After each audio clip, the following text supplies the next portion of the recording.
Vous écoutez Radio Salvetat, la radio des Hauts-Cantons. Bonjour à toutes et à tous, nous avons le plaisir d'accueillir aujourd'hui Guillaume Bispo, responsable entretien, exploitation des routes et de l'aménagement du territoire, pôle route et mobilité au conseil départemental de l'Hérault. Tout ça pour vous dire ancienne DDE, c'est beaucoup plus simple. Guillaume Bispo, bonjour et bienvenue à vous. Bonjour à toutes et à tous. Merci de m'accueillir. Bon, écoutez, c'est avec grand plaisir. C'est une grande première et avec grand plaisir. Alors, Guillaume, on va, si vous le voulez bien, faire un point sur l'année qui vient de s'achever. Quelles sont les difficultés que vous avez pu rencontrer? Et je pense que vous en avez rencontré quelques-unes. Je ne parle pas encore de l'épisode neigeux.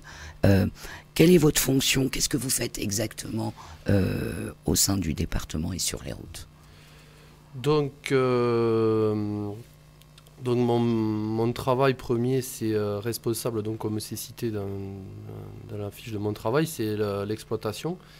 Donc c'est maintenir la viabilité de circulation tout au long de l'année, que ce soit en termes de sécurité, praticité, etc., sur les routes de notre territoire. Notre territoire qui, pour moi, comprend la Salvetat, le Soulier, Fraïs et Cambon. D'accord. Alors ça veut dire qu'on voit un animal mort sur la route, on vous appelle, on vous dit il y a un animal mort, enfin, ou une branche, ou je ne sais pas. Oui, tout à fait. Donc c'est appelé en priorité, bon, bien sûr, le département. Donc ouais. On a comme un pseudo numéro d'urgence qui est 04 4x67.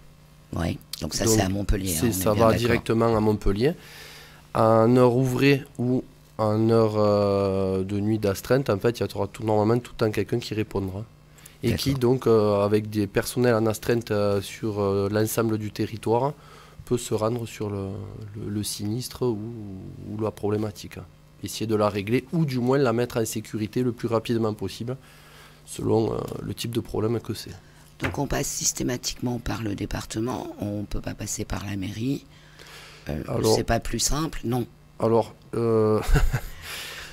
Dans tous les cas, c'est sûr que ça fait, dans les périodes de gros sinistres comme là, on vient de vivre la neige, si vous voulez, ça fait énormément d'appels. Donc la mairie, s'ils ont des appels bien particuliers, importants, c'est des appels pour un moindre problème, peut prendre le dessus. D'accord. Donc ça crée une suractivité.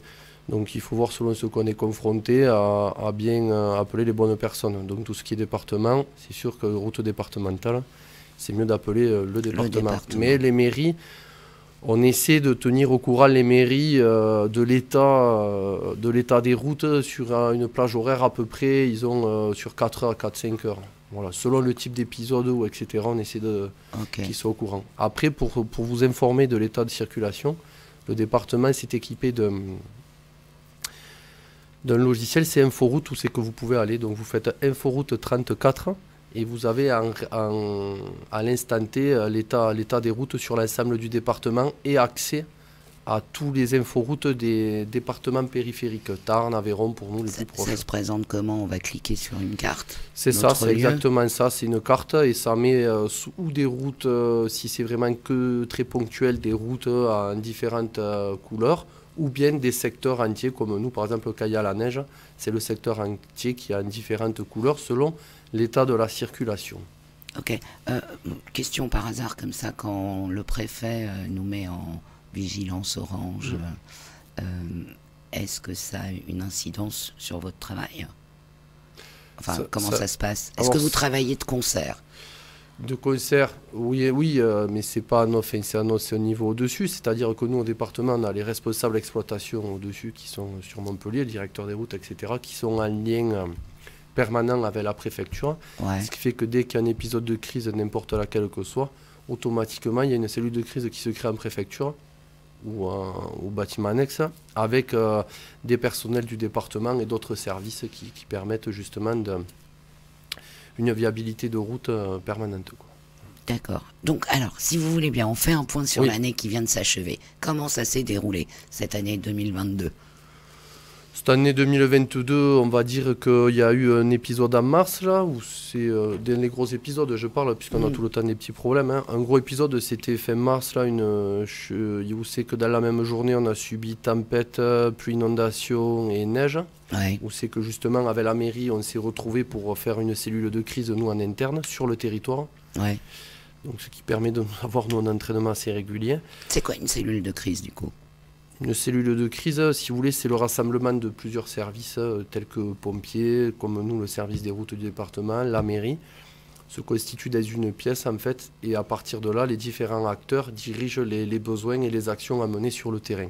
D'accord. Voilà, donc Ok. après, c'est quelque chose qui est très important, et à notre niveau, ce qu'il y a, c'est que, bon, si vous voulez, les mairies ont des plans communaux de sauvegarde, etc., et parfois, ils n'ont pas de contraintes au niveau des intempéries, donc Ouais. ils ne le mettent pas régulièrement en place. Et nous, l'avantage, c'est qu'avec notre montagne et nos différents climats et ce que l'on subit les hivers, on a quand même un entraînement régulier à ce genre d'épisode. Ouais. Alors, donc, l'épisode du mois de mars. Donc l'épisode du mois de mars, ça avait été un bel épisode, bien géré par Ouais. l'action des services. On peut remercier les agents, puisque nous... on parle, mais ceux qui font vraiment l'action, ce sont les agents donc, des routes, les agents communaux et parfois des personnes privées qui aident Ouais. au bon fonctionnement et au traitement de ces sinistres. Voilà, et après, dans l'année, rien de bien particulier. Le plus particulier, c'est le dernier épisode, mais en 2023. Voilà, nous sommes en 2023 et Voilà. la neige est enfin là. Voilà, donc j'ai pris quelques chiffres qui Ouais. sont assez arrondis, on va dire, par exemple pour vous montrer la dernière sortie. Donc qui a débuté pour nous au 14 janvier, Ouais. qui s'est terminé hier. Donc c'est Ah 18 oui. jours consécutifs de travail, il faut bien le rappeler, 18 jours de consécutifs de travail. Ça c'est important pour le rôle des agents. Qui ont démarré à quelle heure le matin? Nous on démarre par rapport au temps de repos, c'est 5 heures du matin et on se donne jusqu'à 20 heures le soir, voire 21 heures maximum. Non-stop, c'est pas des équipes qui tournent. Non, Non. nous, c'est du non-stop. Donc, Il y c'est a de l'heure assez sup. compliqué et c'est 7 jours consécutifs de travail qu'ils font. Ok. Et à l'issue de ces 7 jours, ils coupent 35 heures. Voilà. Ok. Donc, c'est assez long, c'est assez difficile, puisque même là, par la neige, les agents, hein, que ce soit, bon, je dis bien départementaux ou communaux, hein, Mm, dans mm. les chasses-neige, c'est assez difficile, parce que ça demande énormément de concentration. Ouais. Et il y a la fatigue aussi, parce qu'il y a tous les aléas à côté qui s'y Mais greffent. il y a la fatigue, mais il y a le froid. Il y a le froid, Hein, oui, parce bon. qu'il faut pas l'oublier quand même. La Ils ont modernité. dû se cailler un peu là, les garçons à 5 heures du matin. Oui, mais bon, après, ils sont dans des engins modernes et avec le Tiens, chauffage d'ailleurs, qui marche. question, je suis pas sûr qu'elles plaisent. Est-ce qu'il y a des filles? Et non, Et pourquoi? eh bien, parce qu'elles ne postulent pas, tout simplement. D'accord, elles postuleraient, elles y seraient. Ah oui, parce que bon, pour entrer dans les fonctions publiques, il y a un système de concours qui est Ok. à mettre en place, mais bon, enfin, la porte est ouverte quand il y a la disponibilité, bien Ouais, sûr. bien sûr. On a un norme de poste bien strict, mais ça n'empêche pas, oui, tout à fait. Ok. Donc, pour vous continuer, donc, sur cet épisode, c'est 18 jours consécutifs. Donc, ça comprend les jours où on traite la neige, les jours où on a traité le verglas, et les jours où on a... Oui, c'est ça, verglas. Et après, pour Et élargir les congères. Et les congères, voilà. Donc, on a eu... Enfin, c'est moi des relevés, des petits relevés qu'on fait. On estime, sur la moyenne générale, on a eu en cumulé, parce qu'il y a eu de la neige qui est tombée, elle a fondu, elle est repartie à peu près 90 cm de neige. Ouais. Bon, donc, bien sur les hauteurs. On a fait 12 sorties pour la neige. Donc c'est quand on sort qu'on racle de la neige. Ouais. Dans ces sorties-là, on a eu des congères. Donc on a eu 13 jours de congères. Et sur 13 jours de congères, on a dû sortir 5 jours la fraise à neige. Oui, voilà, c'est assez impressionnant. Je l'ai vu en action. Mm. Route Ah. de Fries. C'est sympa à voir. Je me suis dit, tiens, un canon à neige. Non, ça s'appelle une fraise à neige. Oui, voilà. Voilà. Donc c'est un matériel qui est très important pour nous, qu'on a eu, que le département a fait l'acquisition. Donc il nous a bien aidé de moderniser ce matériel, puisqu'on ne l'avait pas avant. À une époque, elle y était, et puis voilà, les conditions ont fait qu'on ne l'avait plus. Et puis là, elle nous sert vraiment, parce que ça permet de gagner du temps au traitement de la congère. Ah, tiens, question, Guillaume. En montagne, on voit souvent des filets à neige, justement, pour les congères. Pourquoi on n'a pas ça chez nous? On en a. Ouais. On en met. La problématique, c'est les renouvellements, puisque parfois on les démonte et entre-temps, ils sont abîmés. Ok. Et selon la marque, on peut pas adapter un modèle à un autre en fait. C'est très D'accord. spécifique. Ensuite, quand les terrains sont labourés, on ne peut plus les mettre parce qu'ils tombent. Enfin, il y a pas mal de problématiques. Ok. Donc sur ce sujet-là, nous, le département, on travaille actuellement, ça fait déjà depuis 2 ans, à mettre en place des haies mellifères. C'est quoi? C'est une haie par congère, pardon, mellifère. C'est une haie, c'est des arbustes, donc Ouais. mellifères pour les pollinisateurs, les insectes pollinisateurs, Ah, c'est bien. et qui va permettre de protéger la congère, de protéger la route des congères. Donc Ok.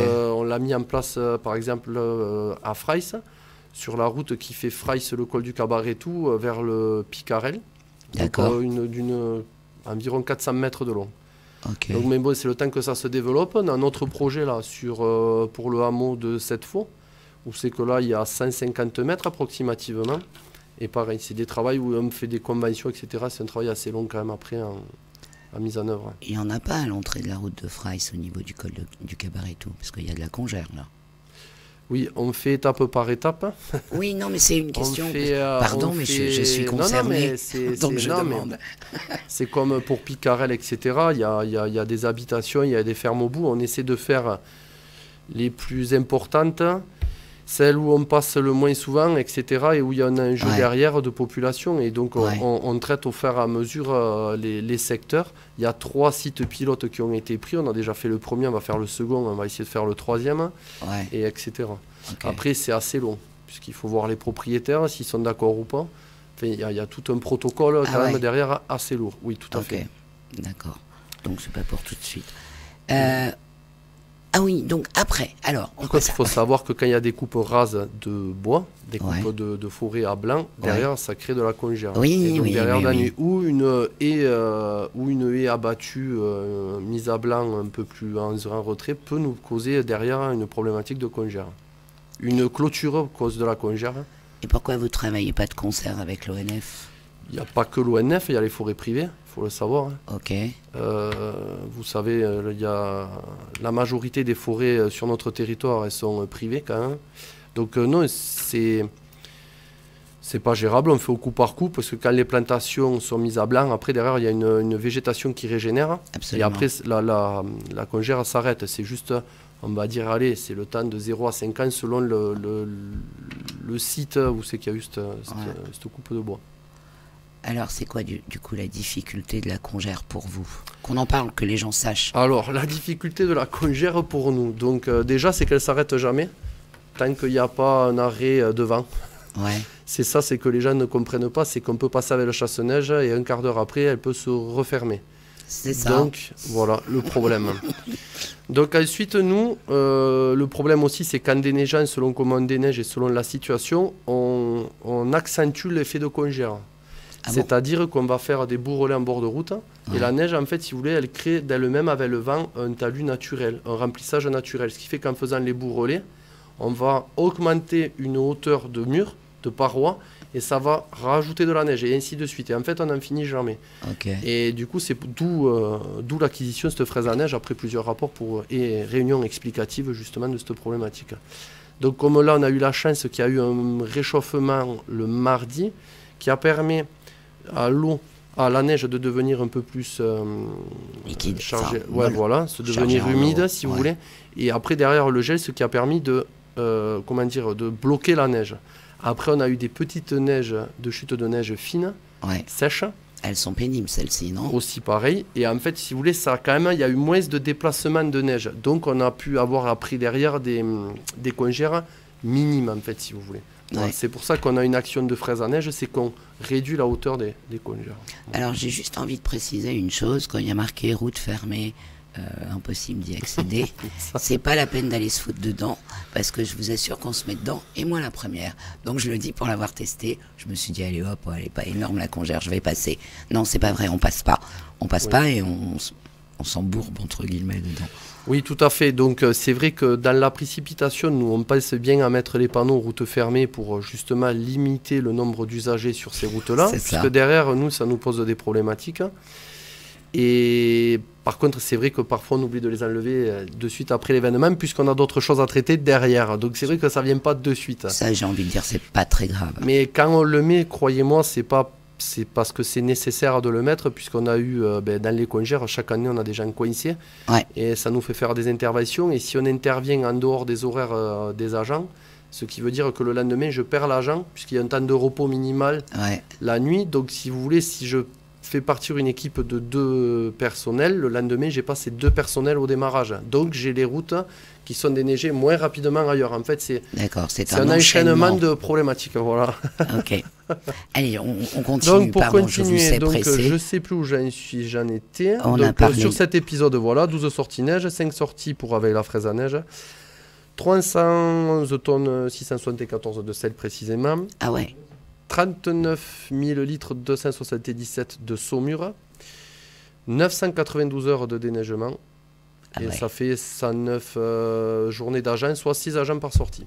Voilà. Avec le temps de récupération et tout, c'est ce que ça ramène en moyenne. Voilà. Donc c'est assez conséquent. Donc le sel, pourquoi? Parce que on a eu, sur la neige derrière, on a eu un retour de froid. Et on n'était pas doté de saumure, puisqu'on a une centrale à fabrication. La saumure, c'est du sel mélangé à de l'eau. Oui. Donc il y a entre 21 et 23% de sel dans un volume d'eau. Et c'est Sempos qui a une centrale de fabrication et qui nous livre. Et on était comme eux, ils avaient tous les engins équipés, on était à court de saumure, et donc ce qui fait qu'on augmente le dosage en sel pour traiter justement les parties dangereuses. Comment vous traitez l'urgence de l'importance? Avec les météos. Donc on a une météo. Qu'est-ce qui est urgent, qu'est-ce qui est important de faire sur un épisode neigeux comme ça? Qu'est-ce qui est urgent? Urgent et important, je dirais, c'est ce que beaucoup de personnes nous reprochent. C'est-à-dire que ce qui est urgent et important, c'est libérer l'axe principal, nous, la Salvetat s'impose. Il faut que cet axe se soit le plus rapidement, comme on dit dans le jargon, au noir. C'est-à-dire que n'importe quelle action, que ce soit secours ou personne, puisse transiter de la Salvetat et les villages autour et transiter vers l'extérieur, en fait. Comme on sait qu'on a des problèmes, par exemple les liaisons, la Salvetat, la Cône, etc. Du coup, on sait que les gens ils peuvent contourner, aller à Castres ou Béziers, les grandes villes, en passant automatiquement par Saint-Pos avec une route propre. Voilà. Vous arrêtez où au niveau de la Cône? Enfin, avant la Cône, du coup, vous à allez la déneiger limite une partie. À la limite Tarn-Hérault. Après, c'est une entente qu'on a avec le Tarn, où c'est qu'on peut leur prêter main forte pour libérer l'axe. Comme nous, on connaît tous le hameau de Escande à la Cône. C'est ça. Cette année, on a aidé particulièrement le Tarn, puisqu'ils ont été un peu plus impactés que nous. Ils ont eu des soucis matériels, ce qui fait que nous, pour libérer cet axe où transite justement énormément de pendulaires, comme on dit dans le jargon, nous, c'est-à-dire des domiciles de travail et collèges, donc on a traité, nous, on a vraiment traité cet itinéraire, le département a prêté main forte au département du Tarn. Voilà. Il y a eu des soucis de bus ou pas? Des soucis de bus, oui, puisque en fait c'était soucis de bus, ils pouvaient passer. Bon, le préfet dans le Tarn, il y a eu un accident en début d'épisode dans le Tarn, enfin pas un grave accident, c'est un bus qui a glissé dans le fossé. Donc le préfet du Tarn a stoppé les transports scolaires suivant la météo de la veille, donc pour le lendemain. Après, on n'a eu qu'un souci, c'est-à-dire qu'un soir, on a débloqué une situation et dans l'Hérault, et le camion s'est recoincé dans le Tarn, sachant qu'on avait mis à disposition un chasse-neige pour ouvrir la route justement jusqu'au collège, pour que les élèves puissent transiter tout en sécurité.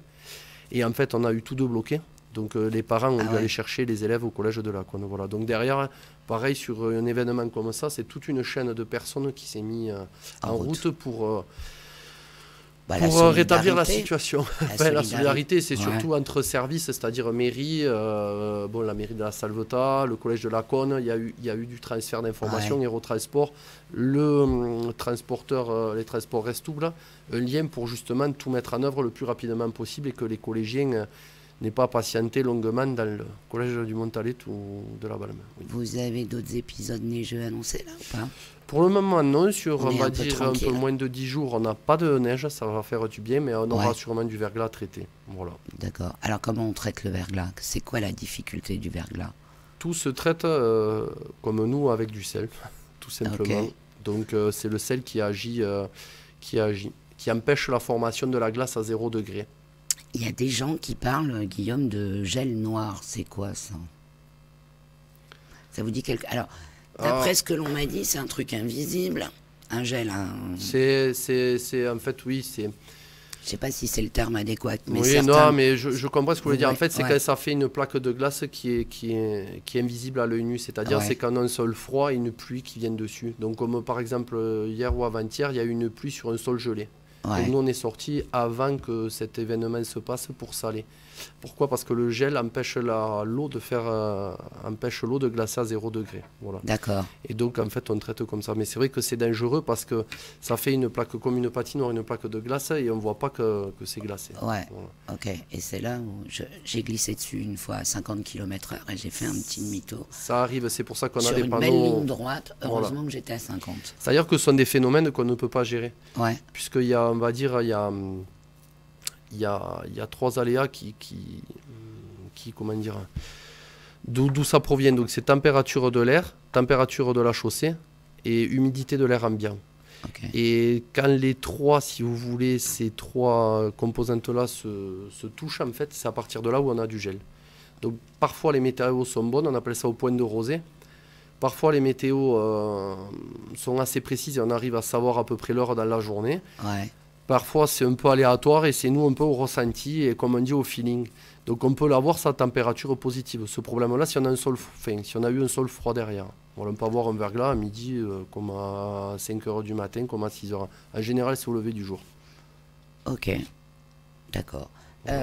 L'autre jour, je discutais avec Francis Cross qui rentrait de la Cône hein, et il me dit je suis passé par nage. Je dis pourquoi par nage? Il me dit parce que il n'y a pas les côtes. Les rampes. Les rampes, ouais. Donc c'est peut-être un peu plus long, mais c'est plus sûr de rentrer par nage du coup. Il faut le dire aux habitants, parce qu'au lieu d'aller se galérer jusqu'à la Cône et de se planter. Ah, oui, ça dépend, je pense, la journée. Après, il est sûr qu'on sait tous que le Picotalin, c'est un des cols des plus hauts du secteur, et même du Tarn, c'est confirmé, Ouais. je pense. On sait qu'il y a de la difficulté, il y a la rampe qui est très importante. Après nage, il faut être sûr aussi que tous les accès soient dégagés. Oui. C'est Voilà, vrai que bon, c'est après, il y a moins de circulation poids lourd. mieux. Ok, Donc déjà aussi, ça évite les blocages. ok. Parce qu'il y a on a beaucoup de blocages qui sont dus aux poids lourds non équipés. Et ce qui nous met en difficulté, puisqu'on met parfois, ça peut nous arriver, de 1 à jusqu'à 3 engins de déneigement pour sortir des poids lourds. Ce qui fait que ça mobilise des moyens et on ne peut pas aller travailler ailleurs, sur du réseau secondaire. Ok. Vous voulez bien expliquer à la population que vous ne pouvez pas agir et interagir à la minute quand les gens vous demandent et pourquoi surtout. Oui, tout à fait. C'est-à-dire que nous, on a des réseaux prioritaires. Donc on a 3 priorités. Priorité 1, 2 et 3. Donc pour notre territoire, la priorité 1, c'est la Salvetat Saint-Pons. Oui. Donc il faut garantir une circulation C2, c'est-à-dire délicate, de 6 h du matin à 9 h du soir. Que même là, parfois, on a du mal à la tenir. Ensuite, on a les priorités 2, c'est la Salvetat Escande, donc direction Lacône. Ok. C'est la Salvetat direction Aulargues et Fontfroide, direction Col de Cambon, Fontfroide, col de ouais. Fontfroide. Donc ça, c'est en priorité 2, donc c'est 7 h, 19 h. Mais pourquoi vous fermez pas Fontfroide, tout simplement? Ouais, non, mais on peut pas. On ne peut pas, puisqu'il y a un transit quand même assez important sur ces territoires là-bas. Et ensuite, en priorité 3, c'est tous les autres réseaux. Donc nous, on a des conditions de circulation. Il faut savoir qu'aussi, on pourrait agir que 48 heures après la dernière chute de neige sur le réseau priorité 3. Mhm. Je pense que j'aurai quelques coups de téléphone entre-temps. Ouais. Ça, c'est sûr. Donc voilà. Donc c'est pour vous dire que tout ça, on travaille en priorité pour justement travailler le mieux possible, pour ne pas s'éparpiller. Et après, on fait en fonction aussi s'il y a des demandes bien spécifiques et justifiées et rejustifiées, ou c'est qu'on peut prendre une petite route plus tôt dans la journée pour des transports de personnes malades ou quoi que ce soit. Ouais. Ça nous arrive. Alors justement, les particuliers, comment vous gérez ça? Parce que logiquement, c'est pas à vous d'intervenir. Ah, bien sûr que non, oui. Mais vous le faites de temps à autre. C'est-à-dire je sais pas, un chemin à déneiger ou quelqu'un de bloqué. On va dire, quelqu'un de malade. Allez, allons-y. Malade, enfin, on va quand même mettre le degré d'urgence. Nous, s'il y a un accès qui est bloqué, qu'il y a une demande de secours de personnes avec les pompiers, c'est sûr qu'on va mobiliser l'engin qui peut aller là-bas, si on a l'engin qui peut aller, parce que dans certaines habitations, c'est très compliqué par rapport au gabarit de nos engins. Ok. Ça ne sert à rien d'amener un engin si après les secours ne peuvent pas y aller. Après, sur des privés vraiment éloignés et bloqués, nous, on demande de voir en priorité les mairies. Ouais. Puisque nous, on a pas mal de travail sur les routes départementales pour maintenir la circulation. Et après, parfois, on vient en aide aussi aux mairies sur des territoires ou des choses, des problématiques. Donc ça, c'est plus de l'ordre de la mairie. Et après, c'est une évaluation, un échange entre le département et la mairie. Ok, voilà. Très bien. Puisque nous, on peut pas déneiger du privé si on n'en finirait plus sur le territoire. On est bien d'accord. Si on ferait que ça, on ne déneigerait pas le reste. Ok. Qu'est-ce qu'on aurait pu oublier, Guillaume? Dites-moi. On a parlé des priorités. Je ne sais pas si vous avez d'autres questions. Vous avez des questions, les garçons? Non. Moi, je peux finir en disant de respecter les engins de déneigement, puisque c'est assez compliqué déjà de déneiger. Il faut avoir pas mal comment dire. Pourquoi respecter? Bien sûr. Puisqu'on a on a, comment dire, des personnes qui, par exemple, doublent nos engins quand ils sont en traitement, nous font manœuvrer, alors que c'est plus facile de manœuvrer une voiture qu'un SH, parce que dans les rétroviseurs, parfois, on n'y voit pas très bien. On a derrière, où le sel sort, en fait, c'est à protéger, c'est une goulotte, donc on ne peut pas reculer n'importe où aussi. Ouais. Enfin, c'est tout ça qui est compliqué. Aussi que les particuliers comprennent qu'on fait des bourrelets de neige et ce n'est pas intentionnel de boucher les entrées de route, mais bien sûr. Là, je parle au nom des agents du département, mais je pense aussi pour ceux des communes. C'est pas volontaire, c'est mécanique, c'est fatigue, on passe, il y a la neige. Il y a la lame. Voilà, il y a la lame, il y a plusieurs outils de raclage. Si c'est une lame, c'est pas évident de la tourner si peu qu'on croise un véhicule. S'il y a l'autre lame, après c'est de la mécanique, c'est hydraulique, ça ne répond pas de suite à la demande. C'est pas à l'instant T, c'est pas appuyer sur un bouton que ça s'affiche. C'est long. Il y a énormément de contraintes. Il faut comprendre que si on vient habiter à la montagne, on vit à la montagne. Il faut se mettre aux contraintes de la montagne. Donc c'est les tempêtes, c'est les coupures d'électricité, c'est les pluies, les inondations, c'est la neige, c'est etc. Voilà. Et quoi qu'il en soit, vous faites votre possible pour pallier à tout ceci. Il faut savoir qu'on est tout le temps sur nos routes et on essaie justement de sécuriser le trajet tout le temps. On est tout le temps.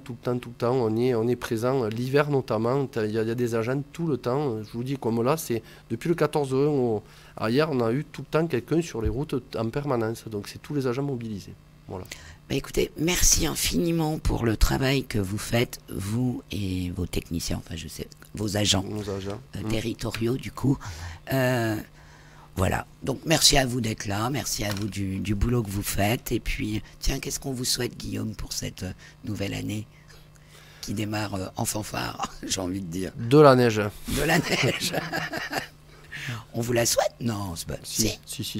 On aime ça, on aime bien les épisodes comme ça parce que c'est super intéressant. C'est là où on sent le service public, on sent notre utilité, l'importance de nos services dans nos coins reculés. Ouais. Et donc on se sent vraiment utile et c'est un plaisir parce qu'après c'est vrai que quand il y a tout qui est en haute tension, que tout le monde est énervé, c'est là où c'est bon. Où c'est bon, voilà. Ouais, ok. Merci Guillaume. Merci à vous, merci à tous les auditeurs et bonne Avec grand plaisir. Qu'est-ce que vous avez choisi comme musique, vous? Jean Ferrat. Et la montagne Et belle, bien sûr. Ouais. Écoutez, merci à vous. Très belle journée, beaucoup de neige du coup. On vous le souhaite. Moi, beaucoup moins. Si, c'est bien. C'est quand même bien pour nos nappes phréatiques. Au moins, ça va leur faire plaisir. Tout à fait. Donc, on peut en souhaiter à nouveau. Puis, c'est tellement beau. Merci à toutes et à tous. Bye bye. Merci Vincent. Merci Dany. À bientôt. Bye bye. Radio Salvetat, 102.5, 106.6, la radio des Hauts-Cantons.